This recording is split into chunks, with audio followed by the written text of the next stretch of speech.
The devil has been defeated. Don't let him shakara you. Don't let him shakara you. 2 Corinthians chapter 10 from verse 3. For though we walk in the flesh, we do not war after the flesh. For the weapons of our warfare are not carnal, but mighty through God to the pulling down of strongholds, casting down imaginations and every high thing that exalted itself against the knowledge of God, and bringing into captivity every thought to the obedience of Christ, and having in a readiness to revenge all disobedience when your obedience is fulfilled. Ephesians chapter 6 from verse 10. Finally, my brethren, be strong in the Lord and in the power of his might. Put on the whole armor of God, that you may be able to stand against the wiles of the devil. For we wrestle not against flesh and blood, but against principalities, against powers, against the rulers of the darkness of this world, against spiritual wickedness in high places. Wherefore, take unto you the whole armor of God, that you may be able to withstand in the evil day, and having done all, to stand. Stand therefore, having your loins girt about with truth, and having on the breastplate of righteousness, and your feet shod with the preparation of the gospel of peace. Above all, taking the shield of faith, wherewith you shall be able to quench all the fiery darts of the wicked. And take the helmet of salvation and the sword of the Spirit, which is the word of God, praying always with all prayer and supplication in the Spirit, and watching thereunto with all perseverance and supplication for all saints. We are now back to Ephesians chapter 6. Now we are looking at some other lesson that we have not touched on before, and inevitably we'll be reviewing or touching back on some of the other things that we have looked at already. And last episode we started looking a little bit closer at two verses in Ephesians chapter 6. That would be verses 10 and 11. So let's read just those two verses again. Finally, my brethren, be strong in the Lord and in the power of his might. Put on the whole armor of God, that you may be able to stand against the wiles of the devil. What we did is to break this down into three instructions. Finally, my brethren, introduce these three instructions. The first instruction is to be strong in the Lord and in the power of his might, and we said that is the word. The second instruction is put on the whole armor of God. We said that's the how. The third instruction, which is a fact actually, is that you may be able to stand against the wiles of the devil. Okay, so we have looked at the finally, my brothers, and then we have looked at the why, that you may be able to stand against the wile of the devil. So what we then need to do now is to see what, okay, what do we need to do for us to be able to stand against the wile of the devil, and the how. Okay, and that is what we are going to be looking at by the grace of God. But before we can go to the second section, the what section, we need to go back today and look at the word wiles in the original Greek. You know, it talks about the wiles of the devil. Last episode we look at it, isn't it? But let's look at the original word in Greek. So this is the original word in Greek, the wiles of the devil, and you can see the strong numbers there, and that is the original Greek. Okay, and the way to call that is actually methodia. That the reason I'm showing you this Greek is because I want to focus on that word method today. Method. So that is what that word wiles means, is the method, is the cunning act, the deceit of the devil, is craft, is trickery. But I've shown you the Greek word today because I want you to see that behind this word wiles is the understanding of a method. Okay, what I'm saying is that our enemy, the devil, the Bible says he is methodical, he is strategic, and it is important for us, for you and I, to understand that the devil is strategic, that is methodical. It's not like a dumb missile. No, it is rather like a smart, precision guided missile. We have been looking at the case of Israel and Hamas and Hezbollah. Hamas and Hezbollah shooting missile at Israel. Now, most of the missile that Gaza or Hamas in Gaza were shooting at Israel used to be Dawn missile. But now they were beginning because that's a past tense now. They were beginning to acquire this smart, precision guided missile that now became a threat to the children of Israel. And this missile can be ballistic missile, they can be cruise missile, they can be short, medium, intermediate, intercontinental range. We have missiles that are surface to surface, surface to air, air to air, air to surface. We have missiles that are anti-ship, anti-tank, anti-satellite. And you can have all sorts of missiles. And the Bible says that the devil is like a smart, precision guided missile. Obviously, this missile, as it were, is spirit to physical missile.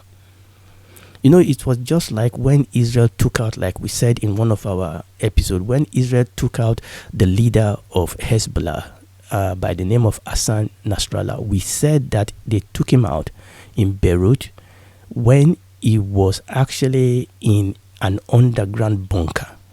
In an underground bunker. I don't want to go through what we have already said before.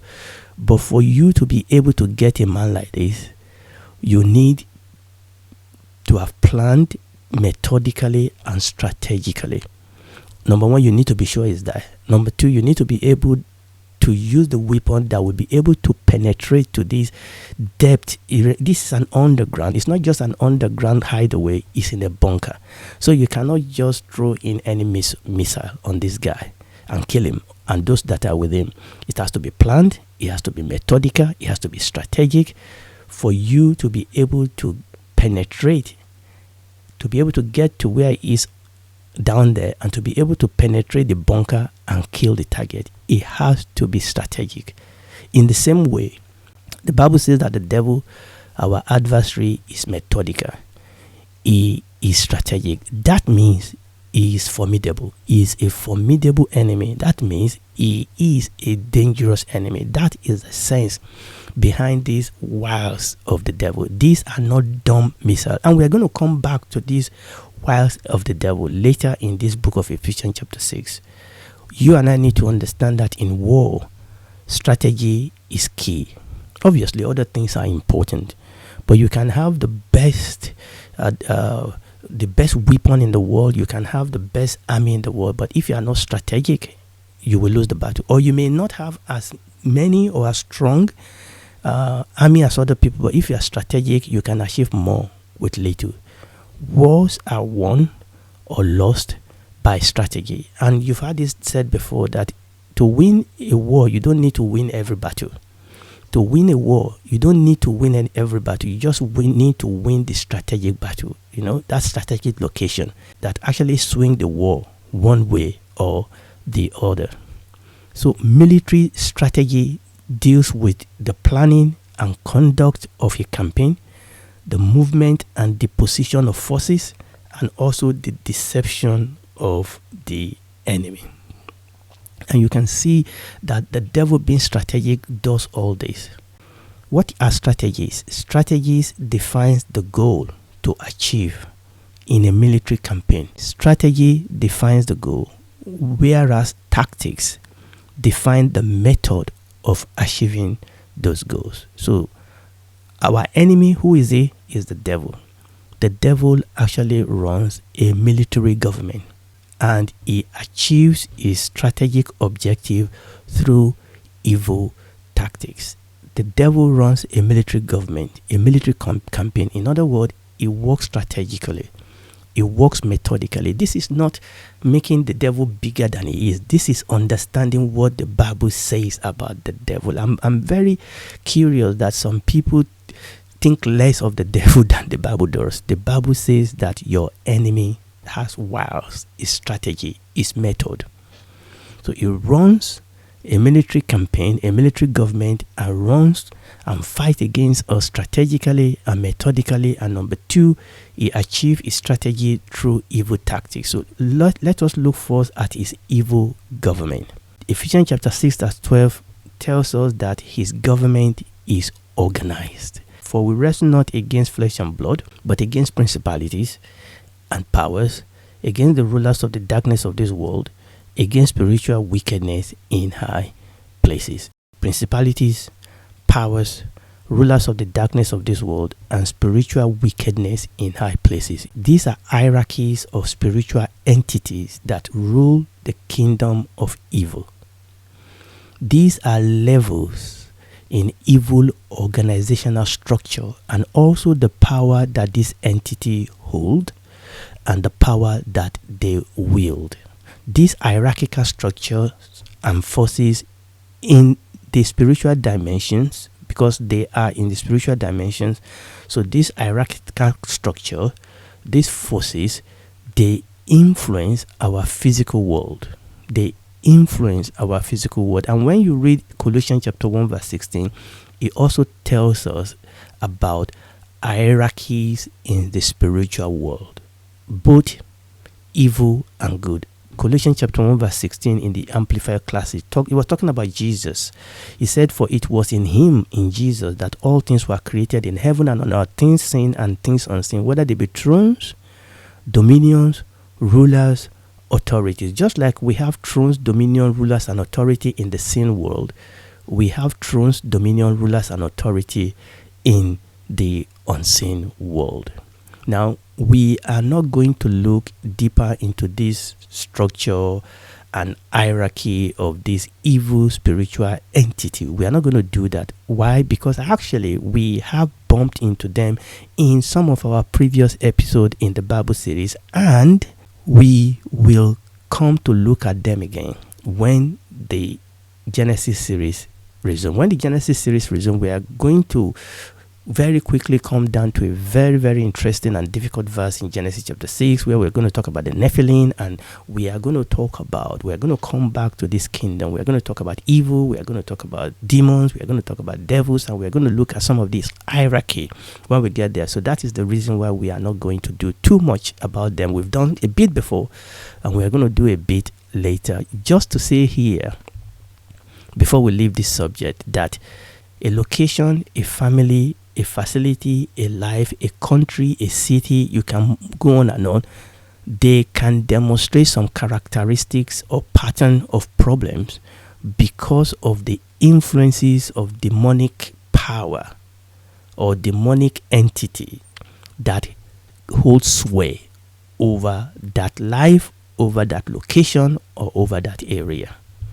Okay, and when we read 2 Corinthians chapter 10, it was talking about stronghold and imaginations, and this is the way they develop. That is why some family can demonstrate or manifest some problematic character from generation to generation, because there's a demonic influence upon that family or in those areas. Some city in the world are notorious by some vices, and these are called sin cities. We'll bump into them in this our series also. Sin cities. Some cities are just known for some vices because there's a stronghold of demonic influences in those areas. Okay, it becomes the character, it becomes the nature of that area because of the manifestation of this evil. So there are some cities that are known for sex-related services. Some cities are known for gambling. Some cities are known for drug, for crime, and things like that. And that is just because you have this stronghold of the devil over those areas. And that is what exactly Ephesians chapter 6 was talking to us about. And when you go to Daniel chapter 10, we see another example in Daniel chapter 10. Again, I'm not going to go to Daniel chapter 10 and talk about it exhaustively. We are going to come back to it in our future episode of the Genesis series. But just as a kind of summary, in Genesis chapter 10, we saw that there are physical kings of Persia. There are physical kings of Persia. Kings come and go. But the Bible then tells us about a character that is called the prince of the kingdom of Persia, which is obviously a very evil and wicked prince, but who is also not a physical king. This was a spiritual entity. This was a spiritual power that was pulling the string behind the scene over Persia. And that is what we see there. And this spiritual prince over Persia then opposed the angel that was sent to Daniel in response to his prayer. And Michael, one of the chief angels, had to come and assist this angel. Again, more of this in future episode of our Genesis series. Let's go back to Ephesians chapter 6. What are we doing? We are establishing here that our enemy is methodical and strategic And we see that in the structure of his kingdom. So what is the devil's ultimate strategy? What is the devil's ultimate goal? The Bible clearly revealed that to us. The Bible clearly revealed to us the devil's ultimate strategy, and we have looked at them before, but let us just read them again. What is his ultimate strategy? Remember what we talk about strategy. This is the goal. This is the strategy that win you or lose you the war. This is the devil's ultimate goal. This is what is working towards. This is what is working towards for many years. John 10, verse 10, the first part. In Amplified Classic, the thief comes only in order to do what? To steal, to kill, and to destroy. That is why the devil came. He came for only one reason: to steal, to kill, and to destroy. 1 Peter chapter 5, verse 8 from the New Living Translation. It says, "Stay alive, watch out for your great enemy, the devil. He prowls around like a roaring lion, looking forward for someone to devour." Looking for someone to devour. Now, in previous episode, we have actually looked at this 1 Peter chapter 5, verse 8. Remember, this is the strategy of the devil. He has not come to play poker with us. He has not come for picnic. He has not come for a joke. He is here to steal, to kill, and to destroy. That is the strategy of the devil. That is the strategy.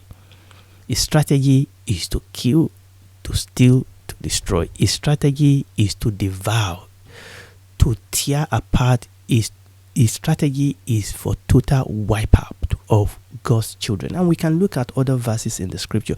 And that is what the devil has been doing throughout all the ages. That is his strategy. And like we said, he is methodical about it. And he has this hierarchy of spiritual entity to help fulfill this strategy. This hierarchy are in the realm of the spirit, but the exact influence in the realm of the physical.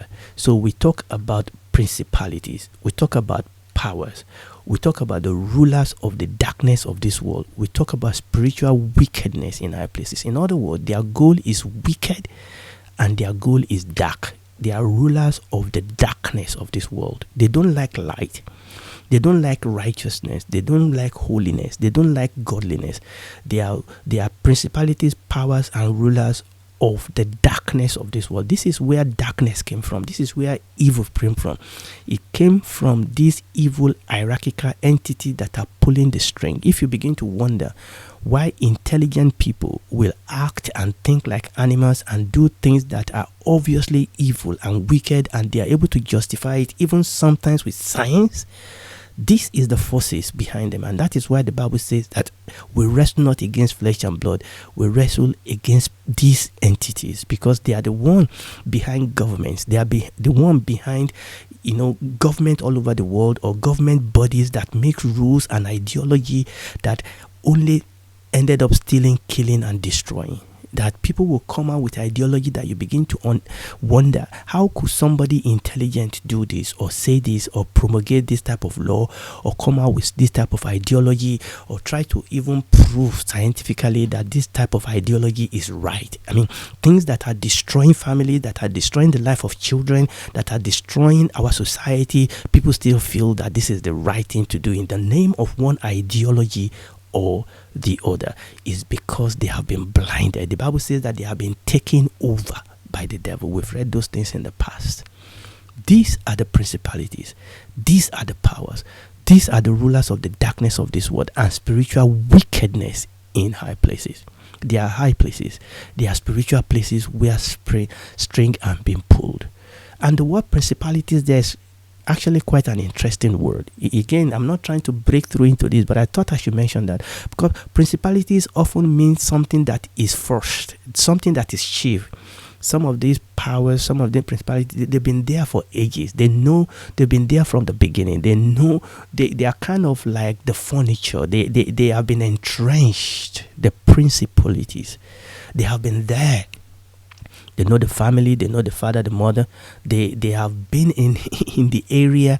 They are principalities, they are stronghold, they have been strongly entrenched in those places. And they cause chaos, they cause evil down generation. And this is the people that we are fighting. The Bible calls them powers. Now, if they don't exert influence, the Bible will not call them powers. The Bible calls them rulers. If they don't command obedience, the Bible will not call them rulers. Okay. Now, faith does not ignore this fact. Okay. Faith just embrace the fact that God has given us greater power, greater influence, that through our God we can pull them down. Like we read in 2 Corinthians chapter 10, the weapons of our warfare are mighty through God. But we need to understand the enemies that we face, that we cannot play with sin. We cannot play poker with this enemy that we have. Our enemy are formidable. Our enemies mean business. They are here to steal, to kill, and to destroy. So, we have looked at our enemy, the devil. We have looked at his strategy. We have looked at his kingdom. The question is, what about his tactics? So we know he wants to steal, kill, and destroy, but how does he go about achieving that? Number two, how has he set up his evil machination to achieve this goal? And number three, how do we defeat him? Because we have been given the right, we have been given the ammunition, we have been given the opportunity to be the one that God is going to use to declare his defeat, because it has been achieved first of all on the cross of our Lord Jesus Christ. More about that in our future episode. And if you are listening to me, I want you to know that you are no match for the devil in yourself and by yourself. You cannot. It's a principality. It's been here before your forefathers were born. He knows all the trick in the book. Okay, he knows it. All right, you are no match for him. But thank God that God has done something on your behalf and my behalf. For God so loved the world that he gave his only begotten Son, that whosoever believe in him will not perish but have everlasting life. You and I can be saved. You can beat the devil in his own game if you allow Jesus to be your Lord and Savior. So if your heart is convicting you that you are a sinner, ask Jesus to save you tonight, and he will. And then you can become a son and a daughter of God, member of his family, citizens of his kingdom. Just ask him to save you, to be your Lord and Savior, and he will. And then he will walk the rest of your life with you. And when this is all over, you and I can then spend eternity with him in the new heaven and the new earth. Do it right now.